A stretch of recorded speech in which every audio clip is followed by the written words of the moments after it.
சோலையுண்டு வந்தாளே இளவாழும் கண்டு வாடாத வெண்முல்லை சென்று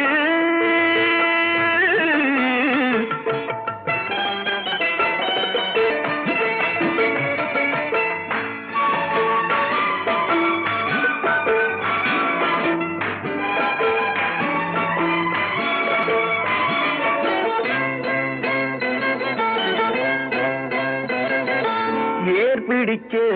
கைகள் இடை பிடிக்க நீர் வயல் போல் நெஞ்சு நெகிழ்ந்திருக்க